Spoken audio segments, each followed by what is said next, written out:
Assalamu alaikum, this is Maria Zulfikar welcoming you to the English news from Btv-Chattogram. Let's begin with the top stories. Prime Minister Tarique Rahman to inaugurate family card distribution in 14 upazilas on 10th March.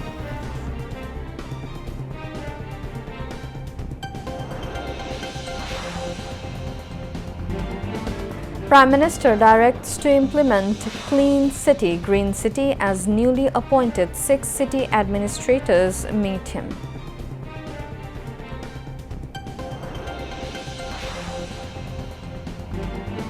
Elections to be held in all city corporations in phases based on terms, says local government minister.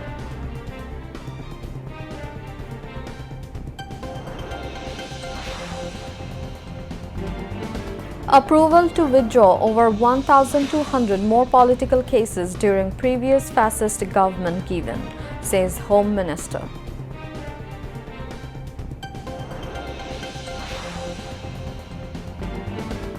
Inherent human qualities and leadership to help Prime Minister Tarique Rahman face future challenges, says Information Minister.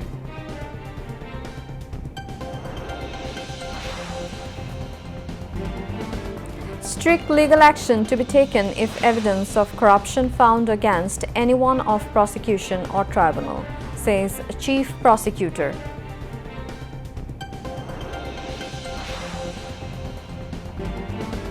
Entire Gaza Strip to be occupied unless Hamas lays down arms, warns Israeli Finance Minister.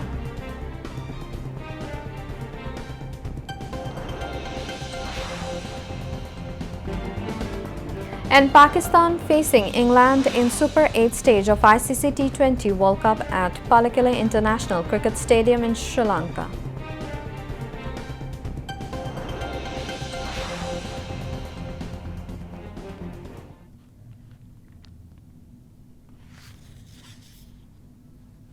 Viewers, those were the top stories. Now moving on to the details. Prime Minister Tarique Rahman will inaugurate the distribution of the family card on March 10 on pilot basis with launching the program in 14 upazilas across the country. Under the scheme, each selected family will receive 2,500 taka per month as financial assistance. This decision was taken in a meeting about the family card, one of the current government's election pledges presided over by Prime Minister Tarique Rahman in the meeting room of the Cabinet Division at the Secretariat in the capital today. Finance and Planning Minister Amir Khosrow Mahmood Chaudhary, Social Welfare and Women and Children Affairs Minister Dr. A.Z.M. Zahid Hussain, Prime Minister's Advisor Rashid Al Mahmoud Titumir, State Minister for Local Government, Rural Development and Cooperatives Mir Shah Alam, State Minister for Social Welfare and Women and Children Affairs Farzana Sharmin, Prime Minister's Advisors Mahdi Amin and Rehan Asif Asad, Cabinet Secretary Dr. Nasimul Goni, Prime Minister's Principal Secretary ABM Abdus Sattar, Press Secretary Saleh Shibli and Additional Press Secretary Atikur Rahman Ruman were present at the meeting. Earlier, an important meeting regarding the new mooring container terminal was held, chaired by the Prime Minister. Prime Minister Tarique Rahman directed the newly appointed administrators of 6 city corporations to building Clean and Green City. The Premier gave the direction while newly appointed administrators of Dhaka North, Dhaka South, Ghazipur, Narayanganj, Sylhet and Khulna cities paid a courtesy call on him at the Secretariat in the capital today. During the meeting, the Prime Minister set a 6-month target to build clean, green and mosquito-free cities. The head of the government urged the administrators to formulate and implement a specific plan to ensure citizen services within next 6 months. He also asked administrators to submit action plans within 7 days after identifying key problems and crises in their respective cities. Prime Minister Tarique Rahman said he will visit the progress progress of their action plan at the field level. Earlier, the newly appointed administrators of 6 city corporations joined the Ministry of Local Government in a formal joining ceremony in the morning. During the time, they presented their initial action plan to alleviate the sufferings of the people of their respective cities. At the time, State Minister for Local Government Mir Shah Alam said political administrators have been appointed to make local government bodies more active. They will work better than the bureaucrats, he added. Earlier, the administrators also paid a visit to the Local Government, Rural Development and Cooperatives Minister Mirza Fakhrul Islam Alamgir. Local Government, Rural Development and Cooperatives Minister Mirza Fakhrul Islam Alamgir said elections will be held in all city corporations across the country in phases based on the expiration of their respective terms. He made the statement today while speaking to journalists at the Secretariat, informing that administrators of 6 city corporations, including the 2 Dhaka city corporations, have formally joined the Ministry of Local Government. The minister said elections in the city corporations will be conducted in accordance with their tenure. Mirza Fakhrul Islam Alamgir also mentioned that the government currently has no plan to appoint political administrators in municipalities. Home Minister Salahuddin Ahmed said the government has approved the withdrawal of 1,202 more politically motivated cases filed against opposition party leaders and activists during the 17-year rule of the fascist Army League. The decision came after a thorough review process to assess allegations that the cases were used to harass opposition figures and suppress dissent. The Home Minister said this to the journalists at the Secretariat in the capital today. Earlier, the government approved the withdrawal of 1,006 similar cases, raising its total number to 2,208. The ministry sources said the withdrawal process will proceed in accordance with legal procedures, and the relevant authorities have been instructed to take necessary steps. According to the government, the move is aimed at ensuring justice, upholding democratic values, and restoring confidence in the legal system. Information and Broadcasting Minister Zahiruddin Shapon said Prime Minister Tarique Rahman reached this position today due to his inherent human qualities and leadership despite immense adversities. He said the experience will help him face future challenges. The Information and Broadcasting Minister said this at the unveiling of the book Undisputed Tarique Rahman, edited by Tariq Choyon at the Shilpakala Academy in the capital today. State Minister for Cultural Affairs Ali Nawaz Mahmud Qayyum, Emeritus Professor of Dhaka University Dr. A.F.M. Yusuf Haidar, Director General of Shilpakala Academy Rezauddin Stalin, and the editor of the book and Press Secretary of the Bangladesh Deputy High Commission in Kolkata Tariq Choyon spoke at the event. The death toll from the devastating gas explosion in the Halishahar area of the city has risen to 3. Following the deaths of 2 more victims today, a total of 9 persons of Shakawat's family have been severely injured in yesterday's gas explosion and were sent to National Institute of Burn and Plastic Surgery in the capital last night and today. Of the victims, Nurjahan Akhtar Rani, wife of Shakawat Hussain, and their 16-year-old boy Shaun have expired on Monday night, while Samir Ahmed Shumon, younger brother of Shakawat, died this afternoon at the specialized hospital in Dhaka. The explosion took place when gas accumulated inside the apartment after leakage from kitchen stove and ignited when the stove was switched on and lit for cooking for Sahri. Meanwhile, a separate gas cylinder leak in Kumilla has left 4 members of a family, including a child, severely burned. They were rescued this morning and taken to the emergency department of the National Institute of Burn and Plastic Surgery in the capital. 2 of the burn victims are in critical condition. Health and Family Welfare Minister Shardar Mohammad Shakaut Hussain said the highest level of medical care has been ensured for those injured in two separate cylinder and gas leakage related accidents in Chattogram and Kumilla. He shared this information today while speaking to journalists during a visit to the Burn and Plastic Surgery Hospital in the capital to see the injured patients. At the time, Disaster Management and Relief Minister Asadul Habib Dulu said the government will attempt to bring the issue under proper regulations to prevent accidents caused by cylinder and gas line leakages. Later, the director of the burn unit told journalists that nearly all the injured from the two separate incidents are in critical condition.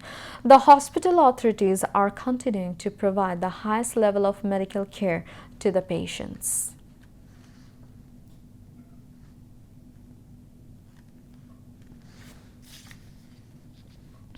Chief Prosecutor Muhammad Aminul Islam said strict legal action will be taken if evidence of corruption is found against anyone associated with the prosecution or the tribunal. He made the warning today while speaking to journalists after a meeting with prosecutors at the International Crimes Tribunal regarding the July massacre case and the overall situation.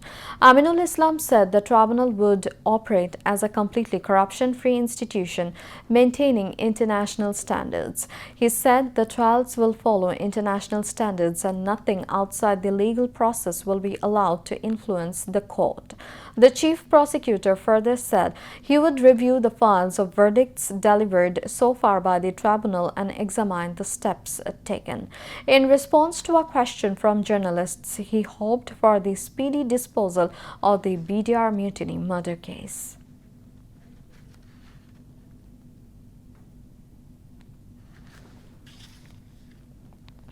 Prime Minister Tarique Rahman is expected to distribute the Ekushi Podok 2026 to 9 eminent personalities and a legendary music band at a ceremony on Thursday. A handout regarding this said the award distribution ceremony will be held at Osmani Memorial Auditorium in the capital at 11 a.m. The government previously announced the recipients of this year's award, the nation's second highest civilian honor in recognition of their outstanding contribution in various fields. This year's list features a historic inclusion as the iconic group Warfaze becomes the first rock band in the country's history to receive the prestigious medal. The individual recipients include veteran film actress Farida Akhtar Bobita, Professor Muhammad Abdus Sattar in Fine Arts, Marina Tabassum in Architecture, and late rock legend Ayub Bachchu, who is being honored posthumously for his impact on music. Other awardees are Orte Ahmed in dance, Islamuddin Polokar in Palagan, veteran journalist Shafiq Rahman in journalism, Professor Dr. Mahbubul Alam Mojumdar in education, and sculptor Tejosh Haldar Josh in sculpture. According to an official handout, the Prime Minister will personally hand over the gold medals, certificates, and prize money to the winners. Meanwhile, the Prime Minister will formally inaugurate the Omar Ekushi Book Fair at the Bangla Academy premises on the same day. Now, international news.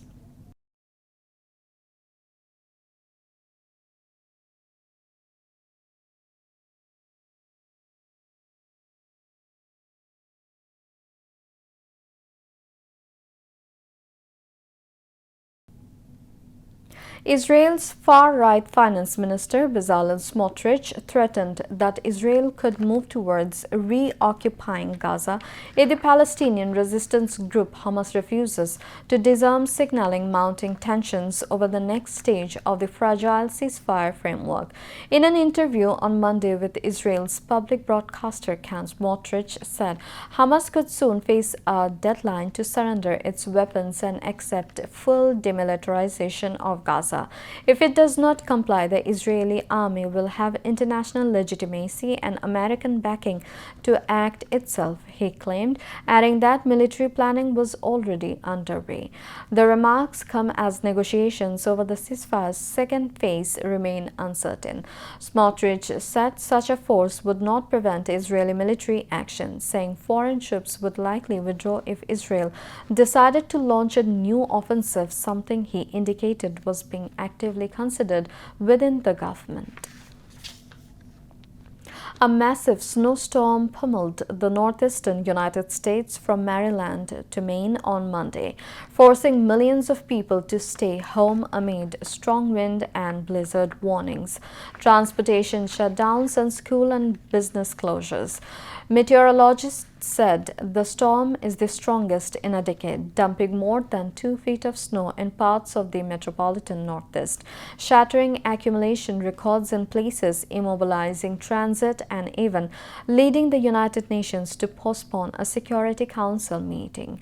Officials declared emergency schools closed, including in New York City, which had its first all-school snow day in 6 years, and people grappled with power failures.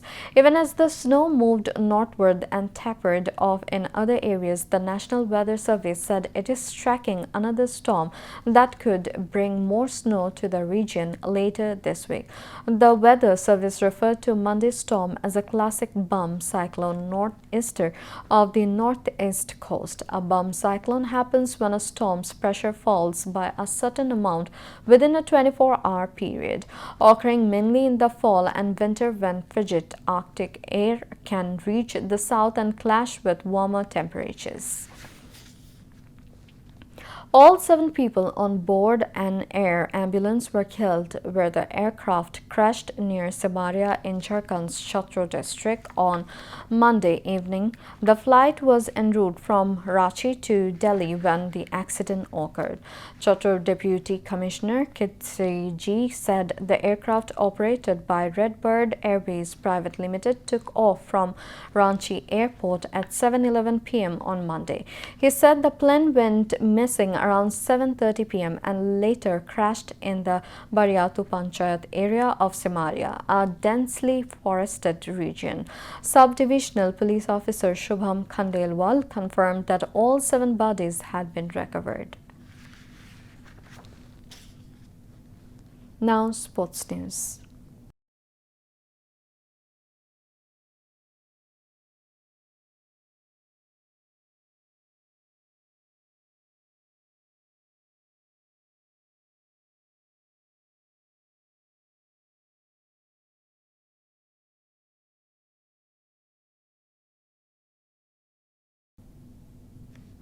Cricket.